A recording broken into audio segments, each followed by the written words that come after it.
Hello friends, welcome to study stage. तो आज के वीडियो में हम लोग जो है केरल मैप, केरल का नक्शा यहाँ पे पढ़ने वाले हैं। और ये जो सीरीज है नक्शा का, ये पूरे 2800 राज्य का यहाँ पे चलेगा, मतलब 28 दिन तक चलेगा। अपने जो है पूरे इंडिया में 28 राज्य और 8 केंद्र शासित प्रदेश है। ठीक, तो बारी बारी से जो हर एक राज्य को यहाँ पे डिस्कस करेंगे, जिससे कि इंडिया लेवल पे कोई भी एग्जाम हो, यूपीएससी हो, बीपीएससी हो, मतलब कोई स्टेट पीसीएस का एग्जाम हो, तो आपको जो है अगर स्टेट के बारे में पता हो पूरा जीरो से लेकर के पूरे लेवल तक, तो आप जो है किसी भी स्टेट से अगर कोई क्वेश्चन आता है तो आपसे गलती नहीं हो पाएगा। तो मतलब बहुत ही यहाँ पे बेसिक से लेकर के एडवांस लेवल तक क्या मतलब हर एक स्टेट के बारे में पढ़ने वाले हैं। ठीक, तो यहाँ पे हमने जो है साउथ स्टेट से पहले स्टार्ट किया है। ये जो आपको सामने दिख रहा है,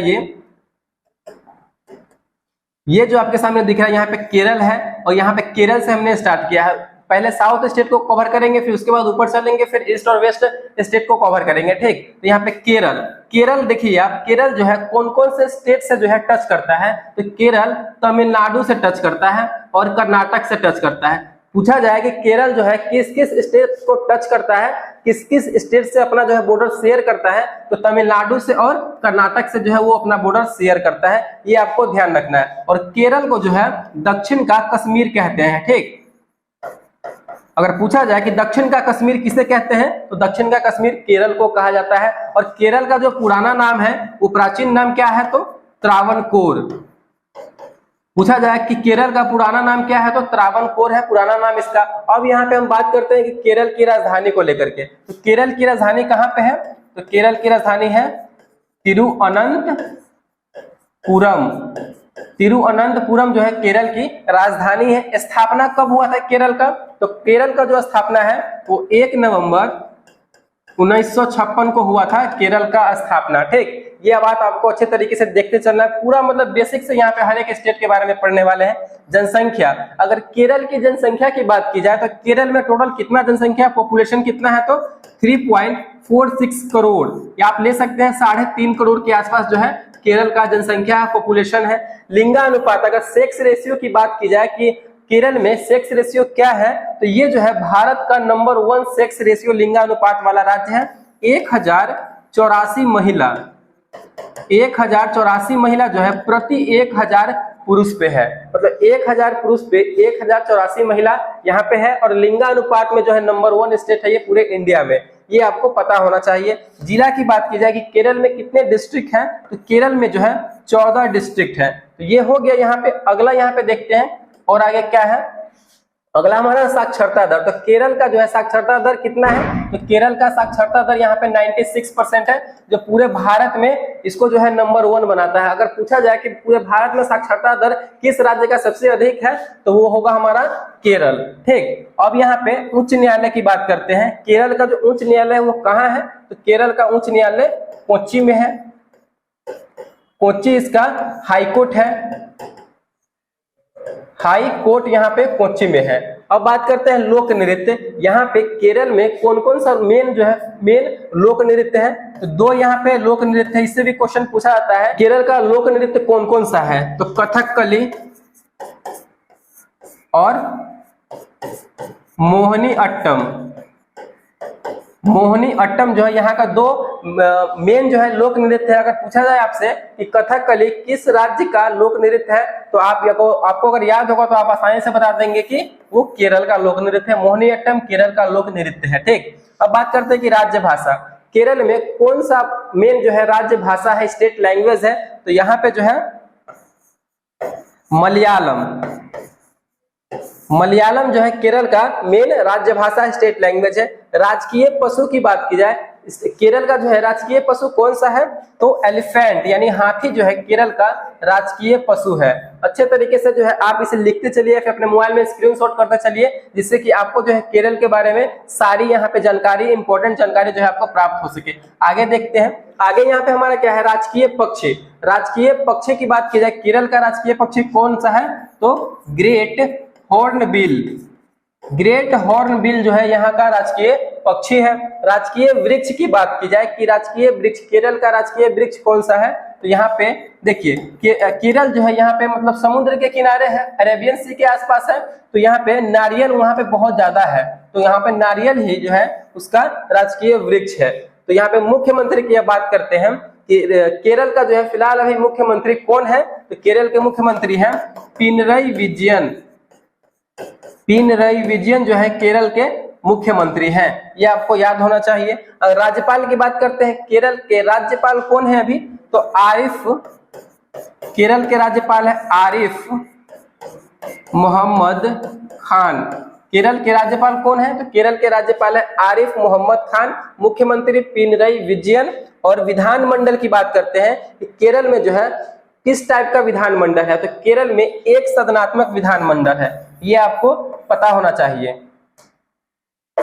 एक सदनात्मक कहने का मतलब क्या है कि वहां पे सिर्फ विधानसभा होगा, विधान परिषद नहीं होगा, एमएलसी नहीं होगा। तो यहाँ पे इसका विधानमंडल कैसा है, तो एक सदनात्मक है। अब जानते हैं यहाँ पे जब एक सदनात्मक इसका विधानमंडल है तो विधानसभा वहां पे होगा, बिल्कुल होगा। तो विधानसभा सीटों की संख्या केरल में कितनी है, तो 140 जो है विधानसभा सीटों की संख्या। लोकसभा वहां पे सिर्फ विधानसभा होगा, एमएलसी नहीं होगा, विधान परिषद नहीं होगा। तो यहाँ पे भारतीय संसद में आते हैं। अब भारतीय संसद में लोकसभा सीटों की संख्या कितनी है, तो लोकसभा सीटों की संख्या है 20 और राज्यसभा सीटों की संख्या यहाँ पे है 9। अच्छे तरीके से आप देख लीजिए, विधानसभा सीटों की संख्या केरल में 140, लोकसभा सीटों की संख्या केरल में 20 और राज्यसभा सीटों की संख्या जो यहाँ पे है 9 है। अब यहाँ पे हम जानते हैं प्रमुख त्योहार, केरल में जो है कौन सा प्रमुख त्योहार मनाया जाता है, तो यहाँ पे जो है ओणम जो है केरल का प्रमुख त्योहार है, जो नौका रेस होता है, नौका रेस। यहाँ पे ओणम जो है केरल का प्रमुख त्योहार है। आगे देखते हैं, आगे हमारा है प्रमुख स्थल, वहां पे जो है मेन फेमस जो है प्लेस कौन कौन सा है। यहाँ पे देखिए सबरीमाला मंदिर वहां का फेमस स्थान है घूमने के लिए। साइलेंट वैली, साइलेंट घाटी वहां पे है, फेमस स्थल है। पद्मनाभ स्वामी मंदिर, पद्मनाभ स्वामी मंदिर जो है वहां पे एक मंदिर है जो विश्व का सबसे धनी मंदिर है, विश्व का सबसे धनी मंदिर है पद्मनाभ स्वामी मंदिर। चलिए आगे देखते हैं। अगला यहाँ पे हमारा है केरल में राष्ट्रीय उद्यान के बारे में यहाँ पे जानते हैं, नेशनल उद्यान के बारे में कि कौन कौन सा वहां पे राष्ट्रीय उद्यान है केरल में। तो केरल में जो है पेरियार राष्ट्रीय उद्यान। देखिए जब अगर पेरियार की बात आए ना तो हमेशा आपको माइंड में रखना है कि ये केरल में ही है। पेरियार जब आगे लगा हुआ हो तो कहाँ का राष्ट्रीय उद्यान है, तो केरल में है पेरियार राष्ट्रीय उद्यान। दूसरा पे हमारा है पेरियार झील, कहाँ पे है, तो केरल में है। तीसरा हमारा है पेरियार जल विद्युत परियोजना, पेरियार जल विद्युत परियोजना यह केरल में ही है। चौथा यहाँ पे हमारा है चिनार वन्य जीव अभ्यारण्य, ये चौथा, ये भी हमारा केरल में ही। और पांचवा जो है कुमारकोम पक्षी अभ्यारण्य, ठीक ना, कुमारकोम पक्षी अभ्यारण्य। तो ये थे हमारे मुख्य राष्ट्रीय उद्यान के बारे में। आगे देखते हैं कि केरल में और आगे क्या क्या है। देखिए केरल में जो है नेशनल हाईवे है एक, जो भारत का सबसे छोटा नेशनल हाईवे है। अगर पूछा जाए कि भारत का सबसे छोटा नेशनल हाईवे कहाँ पे है, तो केरल में होगा। और कौन सा है, उस नेशनल हाईवे का नाम क्या है, तो NH47A, NH47A जो है भारत का सबसे छोटा नेशनल हाईवे है, जो कितने किलोमीटर तक में है, तो 6 किलोमीटर तक में है। ये जो कहां से कहां तक है, तो कुंडानूर से वेलिंगटन तक, वेलिंगडन तक सबसे छोटा नेशनल हाईवे NH47A है, जो 6 किलोमीटर तक है। कहां से कहां तक, कुंडानूर से वेलिंगटन तक है। और अगर आपसे पूछा जाए कि भारत का सबसे बड़ा नेशनल हाईवे कौन सा है, तो NH44, ए नहीं उसमें होगा, सीधा NH44। अब बात करते हैं प्रमुख व्यक्ति की, वहां से जो है कौन कौन से फेमस पर्सन है, कौन कौन से फेमस पर्सन बिलोंग करते हैं केरल से। तो फर्स्ट नंबर में हमारे आ जाएंगे श्री नारायण जो ग्रेट सेंट हैं, वहां के साधु हैं, साधु संत हैं। दूसरे नंबर पर यहाँ पे हमारे आ जाएंगे पीटी उषा जो बहुत तेज धावक है। पीटी उषा भी केरल से ही बिलोंग करती हैं। उनका अगर नाम दूसरा नाम क्या है, तो उड़न परी के नाम से भी हम उनको जानते हैं, उड़न परी के नाम से भी उनको हम जानते हैं। नेक्स्ट यहाँ पे हम देखते हैं और कौन है, तो डॉक्टर वर्गीज कुरियन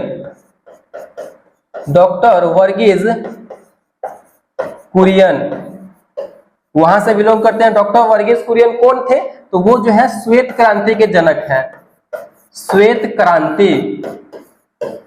डॉक्टर वर्गीज कुरियन भी केरल से ही बिलोंग करते हैं, जो श्वेत क्रांति के जनक कहलाते हैं। और आगे आपको बताते हैं, और आगे हो जाएगा हमारा अरुंधति रॉय। अरुंधति रॉय कौन है? तो ये जो है एक राइटर है। इन्होंने जो है the God of small things एक बुक लिखा था। इस बुक के लिए इनको मैन बुकर पुरस्कार दिया गया। मैन बुकर पुरस्कार मिला है इनको इस बुक के लिए। और कब मिला? तो 1997 में मिला था इनको। ठीक, आपको जो है याद रखना है, अरुंधति रॉय केरल से बिलोंग करते हैं। इनको जो है मैन बुकर पुरस्कार मिला हुआ है 1997 में। किस चीज के लिए मिला हुआ है? गॉड ऑफ स्मॉल थिंग्स के लिए मिला हुआ है। ठीक, तो ये थे हमारे इंपॉर्टेंट कुछ व्यक्ति, और यहीं पे जो है हमारा पूरा केरल जो है समाप्त होता है, 0 से लेकर के एडवांस लेवल तक। तो आई होप ये जो है वीडियो आपको कुछ इन्फॉर्मेटिव लगा होगा, आपके लिए इन्फॉर्मेटिव रहा होगा। तो अगर वीडियो आपको अच्छा लगा और पसंद आया तो प्लीज वीडियो को लाइक जरूर कीजिएगा। इससे आगे हम तमिलनाडु स्टेट को कवर करेंगे, जिससे कि तमिलनाडु स्टेट से कोई भी क्वेश्चन जो है यहाँ पे आपका मिस ना हो किसी भी एग्जाम में। तो चलिए, थैंक यू।